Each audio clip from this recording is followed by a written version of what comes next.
Friends, power star Pawan Kalyan అభిమానులు మొదటిసారి ఈ ఛానల్ను చూస్తున్నట్లయితే ఈ ఛానల్ను సబ్స్క్రైబ్ చేసుకోవాలని కోరుకుంటున్నాను. ఎందుకంటే పవర్ స్టార్ సినిమాల గురించి ఏ చిన్న అప్డేట్ వచ్చినా ఈ ఛానల్లో అప్డేట్ చేస్తాను. మీకు డైరెక్ట్గా నోటిఫికేషన్ రూపంలో రావడం జరుగుతుంది. ఈ ఛానల్ గ్రోత్ కూడా పెరుగుతుంది. ఈ ఛానల్ను సపోర్ట్ చేయాలని కోరుకుంటున్నాను.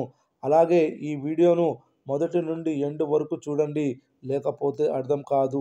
పవర్ స్టార్ పవన్ కళ్యాణ్ హరిహర వీరమల్లు చిత్రం నిన్న భారీ అంచనాల నడుమ విడుదలై మిక్స్డ్ టాక్ తెచ్చుకున్న సంగతి తెలిసిందే. మొదటి నుండి ఈ సినిమాపై జనాల్లో అంచనాలు లేవు. కానీ పవన్ కళ్యాణ్ సినిమా అంటే క్రేజ్ సహజంగానే విడుదలకు ముందు వచ్చేస్తుంది కదా.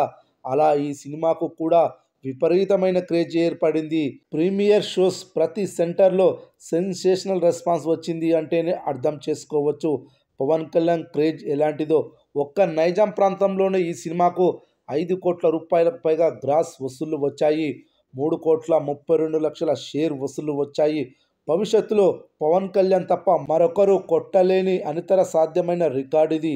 దాదాపుగా అన్ని ప్రాంతాల్లో ప్రీమియర్స్కి ఇదే రేంజ్ రెస్పాన్స్ వచ్చింది. కానీ ప్రీమియర్స్ నుండి వచ్చిన మిక్స్డ్ టాక్ మాత్రం రెగ్యులర్ షోస్ మీద ఘోరమైన ప్రభావం చూపించింది. ఫలితంగా కేవలం కోస్తా ఆంధ్ర నుండే 40 కోట్ల షేర్ రావాల్సిన ఈ చిత్రానికి ఆంధ్రప్రదేశ్ ప్లస్ కోస్తాంధ్ర కలిపి 25 కోట్ల షేర్ వసూళ్లు మాత్రమే వచ్చాయి. ఇక నైజాం ప్రాంతంలో నిన్న ఫస్ట్ షోస్ మరియు సెకండ్ షోస్ బాగా ఉండడం వల్ల ఈ సినిమాకు డీసెంట్ కలెక్షన్లు నమోదయ్యాయి. దానికి తోడు పెయిడ్ ప్రీమియర్ షోస్ బాగా కలిసి వచ్చాయి అని చెప్పాలి. ప్రీమియర్ షోస్ నుండి వచ్చిన 3,32,00,000 షేర్తో పాటు మొదటి రోజు వసూళ్లు కలిపితే దాదాపు 16 కోట్ల రూపాయల షేర్ వసూళ్లు వచ్చాయి. అలా ఆంధ్రప్రదేశ్, తెలంగాణ ప్రాంతాలకు కలిపి 41 కోట్ల షేర్ వసూళ్లు వచ్చాయి ఈ చిత్రానికి.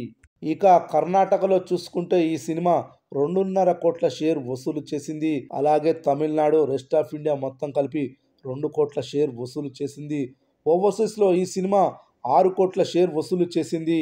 మొత్తంగా ఈ సినిమా వరల్డ్ వైడ్గా 50 కోట్ల షేర్ వసూలు చేసింది మొదటి రోజు. చూడాలి మరి ఈ సినిమా రానున్న రోజుల్లో ఇంకెన్ని కోట్ల షేర్ వసూలు చేయనుందో.